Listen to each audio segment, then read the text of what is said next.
ভেতরে বৃষ্টির ভেতরে যারা কষ্ট করে বসে আছে, এই নীলফামারী কিশোরগঞ্জের মানুষদেরকে তুমি কবুল করে নাও। তোমার নবীজি থাকলে আমাদেরকে তোমার কোরআন তেলাওয়াত করে করে এই কাজগুলো হারাম শোনাতো, তিনি নেই। আল্লাহ তাআলা তোমার নবীর ওয়ারিস যারা দেশে দেশে আছে তারা এগুলো এখন তেলাওয়াত করে শোনায়, সেই ধারাবাহিকতায় আমিও শুনিয়েছি। আমাদের সবাইকে তুমি মেনে চলার তৌফিক দাও।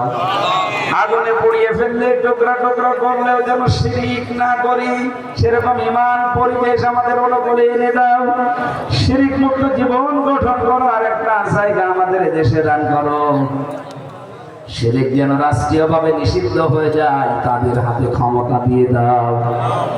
সম্মানিত মা বোনদেরকে খাদিজার মতো আয়েশার মতো বানাও। আল্লাহ, শারীরিকভাবে 10-12 দিন আমি অসুস্থ হয়ে হাসপাতালের বেডে পড়েছিলাম। এই রংপুরে আসার পরে আমি এত অসুস্থ হয়েছিলাম, তুমি দয়া করে আবার সুস্থ বানিয়ে দিয়েছো। ডাক্তাররা পরামর্শ দিচ্ছে রাত 10টা 10:30টার পরে যেন জেগে না থাকি। কোরআনে কারিমের জন্য কষ্ট হলেও তোমার বান্দা বান্দীদেরকে আজ 11টা 10 পর্যন্ত আমি কথা শুনিয়েছি।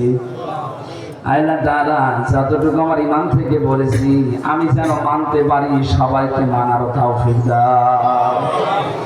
মাহফিলের আয়োজন করতে গিয়ে তোমার যে বান্দা সাজু সাহেব এত কষ্ট স্বীকার করেছে এলাকার মানুষকে নিয়ে, আল্লাহ একটা বৃদ্ধাশ্রম বানিয়েছে মানুষের খেদমতের জন্য। এই সমস্ত সন্তানদের উপরে, তাদের স্ত্রীদের উপরে লানত, যাদের মা বাবা এই বৃদ্ধাশ্রমে পড়ে কষ্টে আছে, এদের কষ্টগুলো দূর করে দাও। এদের অভাব তুমি দূর করে স্বভাব ভালো করে দাও। আর যাদের মা বাবা আছে আল্লাহ, তাদেরকে তুমি মেহেরবানি করে সম্মতি দাও। মা বাবার খোঁজ রাখে না, মা বাবাকে বৃদ্ধাশ্রম পর্যন্ত দিয়ে দেয়। এরা কি সন্তান নাকি এরা শুকুর কুকুর? এরা তো জান্নাত পাবে না, তুমি জানিয়েছো। আল্লাহ, সন্তানগুলোকে তুমি অনুভূতি দাও যে জান্নাত যেতে হলে মা বাবা লাগবে। এলাকায় মাটির নিচে যারা ঈমান নিয়ে ঘুমিয়ে গেল এদেরকে ক্ষমা করে দাও। মা বাপ যারা এখনো বেঁচে আছে আমাদের খেদমত করার তৌফিক দাও। আমার কণ্ঠটা তুমি ছেড়ে দাও আল্লাহ।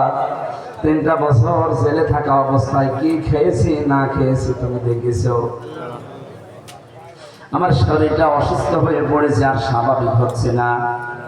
আল্লাহ, রোগ দেওয়ার মালিক তুমি, রোগ থেকে মুক্তি দেওয়ার মালিক তুমি। তোমার নাম শাফি, তুমি শেফা দানকারী। বড় আশা নিয়ে মুসাফির অবস্থায়, মাজলুম অবস্থায়, অসুস্থ অবস্থায় দোয়া করছি, তুমি আমার কণ্ঠটা ছেড়ে দাও।